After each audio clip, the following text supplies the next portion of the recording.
Je vous souhaite la bienvenue pour cet atelier Cultiver sa francophonie avec Jersey et l'Égypte.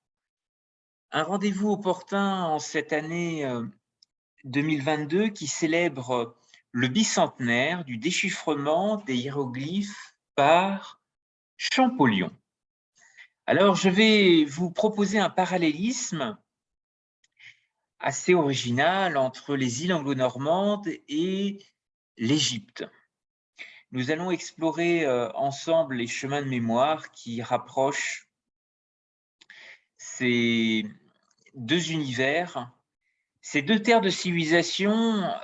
D'abord parce que Jersey et Guernesey sont une terre importante de civilisation normande dans un espace transmanche qui est à la croisée de plusieurs chemins, et l'Égypte, bien entendu, qui a été un carrefour méditerranéen exceptionnel, un trait d'union entre le Proche-Orient, l'Afrique, le monde relié au pourtour méditerranéen, et puis la mer Rouge qui aujourd'hui est aussi un axe vers l'océan Indien, les rives du Golfe Persique et de nombreuses autres terres d'influence culturelle remarquables. Alors revenons peut-être sur deux îles qu'on connaît assez mal et qui sont, à vrai dire, idéales pour effectuer des recherches généalogiques. D'abord parce que la langue anglaise n'est devenue que la langue écrite officiellement qu'en 1948, et bon nombre de registres sont écrits en français antérieurement à cette date, ce qui offre un certain nombre de sources extrêmement utiles pour se plonger dans des recherches généalogiques et marcher sur un certain nombre de chemins de mémoire.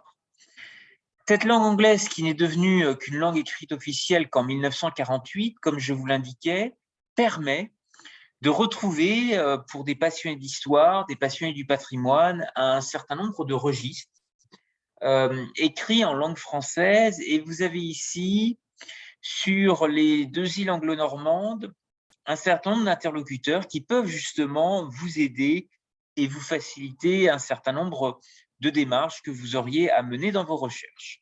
Je vais les citer très brièvement. Il y en a 6 qui sont ici recensés. D'abord, la société jersiaise, qui est une structure intéressante à Saint-Hélier, dotée d'une librairie qui peut constituer un premier vivier d'informations. Ensuite, il y a Jersey Archive, qui est le service des archives de l'île de Jersey et qui peut vous servir en deuxième vivier d'information si vous vous intéressez en particulier à cette île et au chemin de mémoire que vous pourriez avoir si vous aviez peut-être des ancêtres marins, navigateurs, en tous les cas reliés à cet espace. Et enfin, la Jersey Public Library, qui elle aussi peut vous servir de ressources extrêmement intéressantes. Passons maintenant du côté de Guernesey, et je cite ici des services ou des associations plus ou moins similaires. D'abord, la société guernesiaise, qui à Guernsey peut, à Saint-Pierre, vous faciliter un certain nombre de démarches. Vous avez ici les références si vous souhaitez la contacter. S'ajoute le service des archives de l'île de Guernsey, que vous pouvez aussi solliciter, et enfin une library, Priox Library, que vous pouvez aussi contacter. Plusieurs informations et contacts à cibler également pour vos recherches généalogiques. Nous avons parlé de la société jersiaise. Effectivement, à Jersey, elle va pouvoir vous aiguiller parce qu'elle possède un certain nombre de documents, arbre généalogique, registre civil, de naissance, de mariage, et également un lecteur de microfilm qui est à disposition. Les archives de Jersey que je vous mentionnais possèdent aussi des documents disponibles sur l'île sous forme de registres ou de microfilms. Et ces catalogues disponibles aux archives sont consultables sur place ou bien sur Internet avec une recherche par nom. Il existe une rubrique à ce propos qui est traduite en français. Enfin, la bibliothèque de Jersey assiste les personnes dans leurs recherches, mais ne traite pas les demandes. Elle possède des microfilms de recensement ainsi que des journaux. Elle ne possède malheureusement pas de documents antérieurs à 1841. Et il est souvent préférable de se déplacer sur place pour présenter sa requête. Il existe aussi une autre structure que je peux vous recommander ici, qui est la Channel Islands Family History Society, qui est hébergée aux Archives de Jersey et qui, sans doute, pourra vous aider parce que cette association réunit un grand nombre d'informations, dont les arbres généalogiques, des registres de baptême, de mariage, et donc des documents d'état civil qui peuvent vous permettre, en tous les cas, de mettre en relation un certain nombre d'informations disponibles. Alors, pour faire une demande de copie d'un acte d'état civil à Jersey, vous avez ici l'adresse de un service spécifique que vous pouvez solliciter, Office of the Superintendent Register. Vous avez aussi la possibilité en ligne de remplir un formulaire en anglais pour faire une demande d'un acte d'état civil auprès de ce bureau.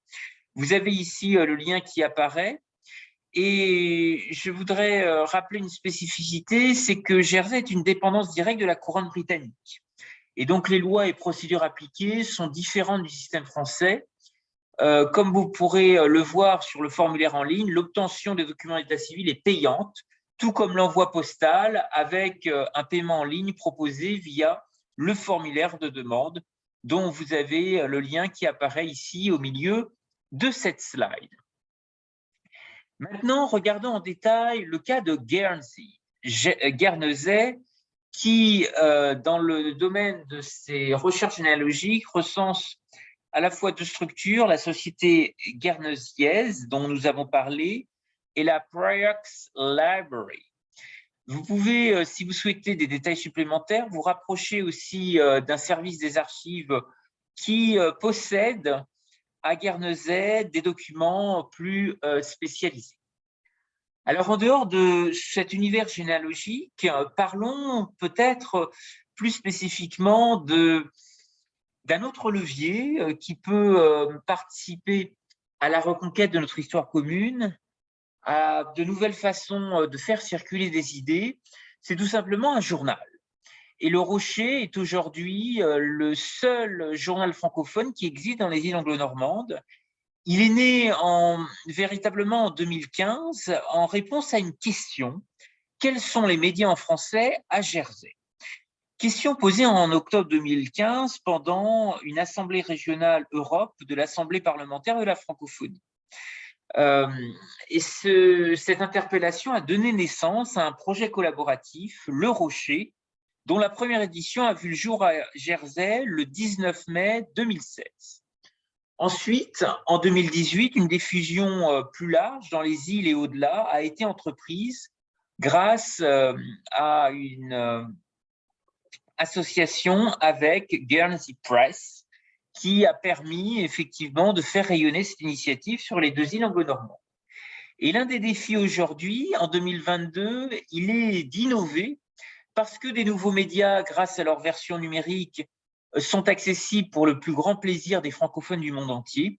Et c'est un canal de diffusion exceptionnel, un moyen aussi de véhiculer des idées, de partager des inspirations et de peut-être co-créer, en tous les cas, insuffler une dynamique partenariale sur des gouvernances de projets qui peuvent être aujourd'hui assez complexes. Comme l'est la francophonie, que l'on soit dans l'espace anglo-normand, anglo-saxon, ou même dans le contexte proche oriental à travers l'Égypte. Alors, en quoi, finalement, être un contributeur au Rocher est une expérience tout à fait atypique?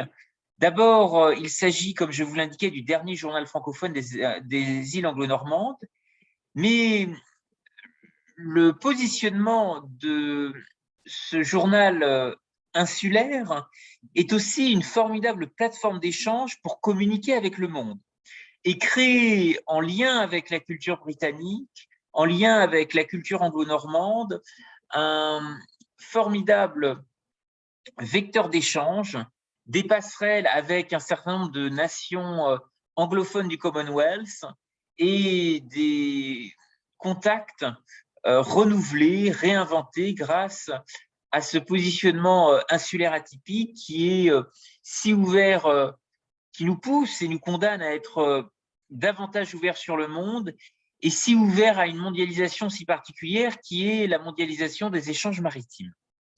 Alors, vous avez ici la première page de l'édition trimestrielle du Rocher pour l'année 2022 avec un dossier hors du commun puisque l'année 2022, comme je vous l'indiquais en introduction, célèbre un bicentenaire, celui du déchiffrage des hiéroglyphes par Champollion. Et c'est quelque chose qui a un sens finalement des deux côtés de la Manche, parce que vous savez que cette fameuse pierre de Rosette est au British Museum à Londres, et que bien entendu, des rivalités, d'influences françaises, britanniques ont été extrêmement fortes en Égypte. Et la francophonie est peut-être aussi une façon d'en débattre, parce qu'elle a amené de nombreuses disciplines à se développer de manière conjointe.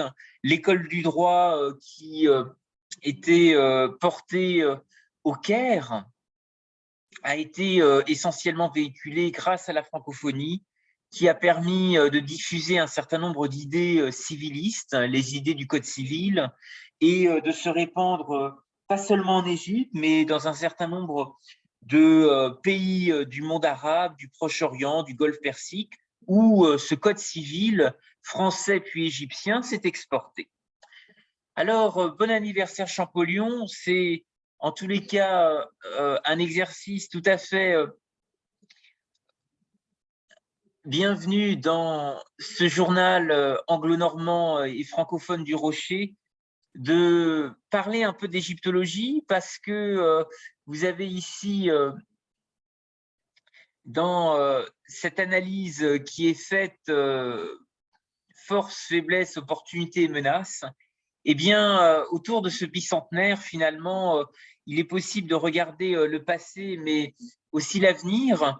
D'abord, que d'une certaine façon, cette vitalité intellectuelle entre Orient et Occident se réinvente en permanence.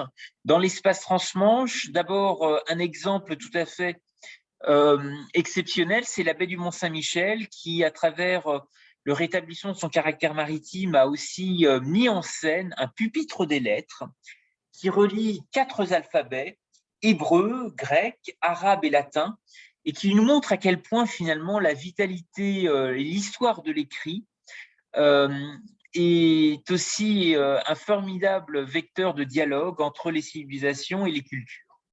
C'est une opportunité et c'est une richesse qui mérite d'être soulignée dans la transversalité et le décloisonnement des connaissances. Transversalité parce que l'égyptologie a fortement progressé grâce à des travaux de minéralogistes, ces scientifiques chargés de l'étude des minéraux, et je pense en particulier à Frédéric Caillot, qui a énormément aidé les découvertes de Champollion. Et cette richesse mérite d'être soulignée dans les colonnes d'un journal au nom si minéral qui est Le Rocher. Nous avons justement un défi pour l'avenir et c'est peut-être l'enjeu de ce bicentenaire de réfléchir finalement à quel point cette histoire et ce grand passé autour de l'égyptologie nous rapproche et au contraire n'est absolument pas là pour nous diviser. Même si, bien entendu, des jeux d'influence, une compétition anglo-britannique a été au cœur des découvertes de Champollion, Vous savez que la première pierre de Rosette est aujourd'hui conservée au British Museum. Eh bien, Champollion et l'Égypte nous invitent à rapprocher les deux bords les deux rives de la Manche et à collaborer ensemble, à nourrir aussi de nouvelles perspectives, de nouvelles dynamiques croisées et à marcher aussi sur les traces de ces vieilles civilisations, un peu comme François-René de Chateaubriand l'écrivait dans ses Mémoires d'outre-tombe, en célébrant l'exploit de Champollion, ces langues sacrées qui ont laissé lire leur vocabulaire perdu jusque sur les granites. Champollion a déchiffré ces hiéroglyphes qui semblaient être un sceau mis sous les lèvres du désert et qui répondaient de leur éternelle discrétion. Je vous invite à découvrir cette contribution que j'ai voulu partager dans les colonnes de ce journal, Le Rocher, un positionnement éditorial tout à fait atypique, ouvert à des contributeurs francophones qui souhaitent partager des idées, contribuer au débat. C'est tout à fait la vocation d'un journal, de faire vivre ce genre de réflexion. Dans un espace transmanche qui est à la fois insulaire, avec Jersey, Guernesey, Sark, Aurigny, les écrous et bien d'autres micro-îles et rochers, continental parce que c'est aussi un lien entre des régions, Bretagne, Normandie, les Hauts-de-France, et en remontant plus loin, on peut aussi marcher sur les Flandres. C'est un espace mémoriel qui aurait de nombreux exemples à souligner, et je pense à ce laboratoire avancé des chevaliers pendant les croisades, notamment pour transmettre leur patrimoine. Et c'est demain un espace aussi de technologie à toutes jambes, parce que ce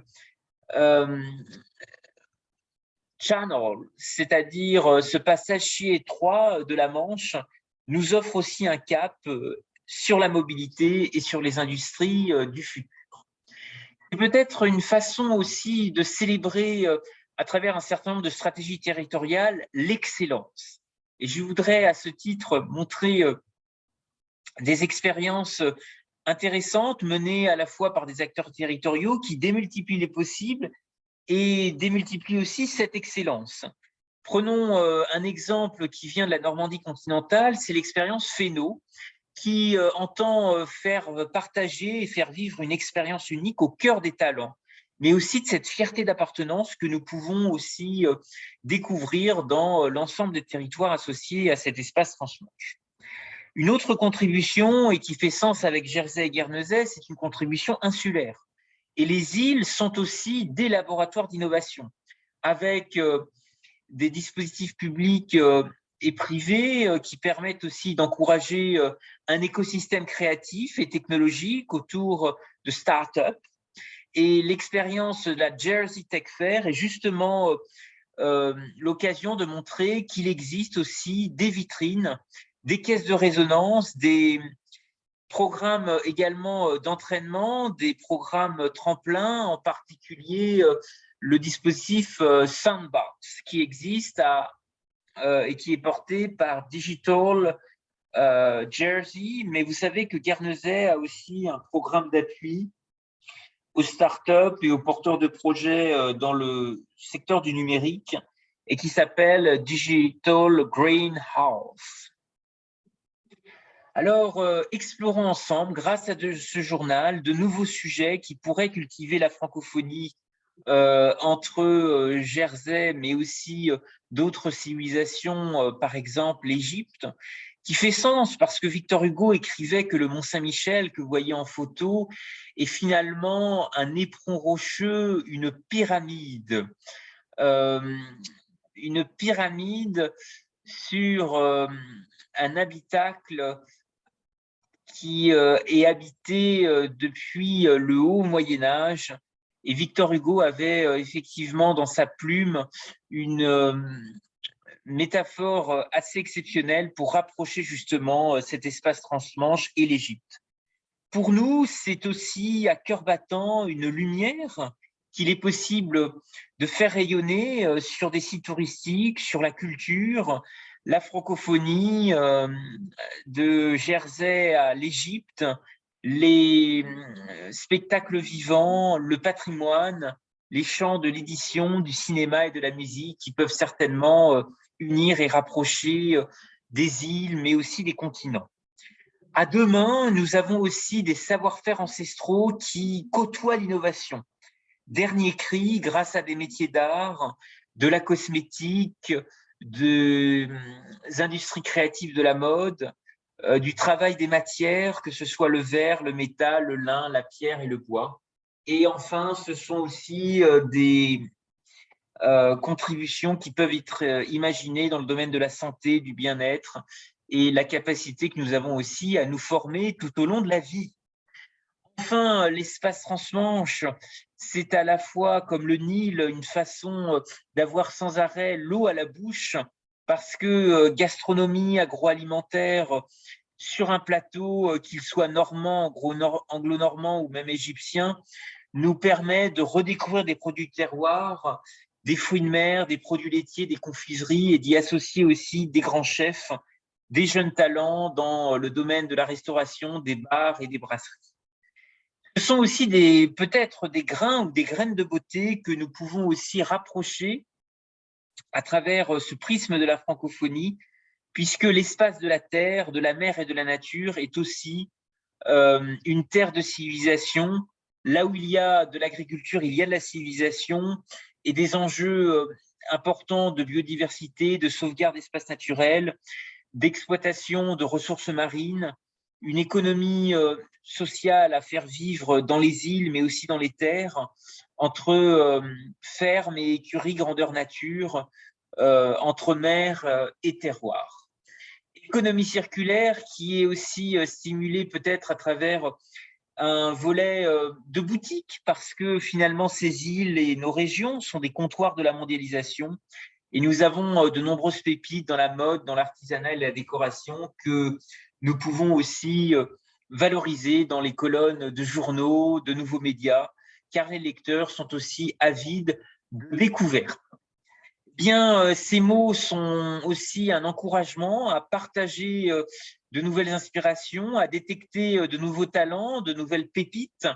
Et nous avons dans nos îles anglo-normandes énormément de relations à encourager avec la francophonie qui, vous le savez, démographiquement va augmenter à l'horizon 2050, 2063 en Afrique. Des enjeux aussi très forts autour de la maritimité qui sont aussi un laboratoire d'idées exceptionnel pour écrire, pour œuvrer aussi à un plaidoyer en faveur des océans, de l'économie circulaire. Eh bien, un journal est justement un projet grâce aujourd'hui à la place qu'occupent les nouveaux médias dans des nouveaux univers de réflexion. C'est un projet innovant, largement ouvert à de nouveaux contributeurs, comme existe aussi d'autres plateformes contributives, en particulier, je pense à Wikipédia, Wikimanche, qui sont aussi des encyclopédies collaboratives de haut niveau. Eh bien, souhaitons que l'espace transmanche continue d'être un laboratoire d'idées grâce à la francophonie qui permet aussi de créer de nouveaux contacts, de nouveaux échanges avec d'autres cultures et œuvrer aussi peut-être à de nouvelles façons de rapprocher le monde.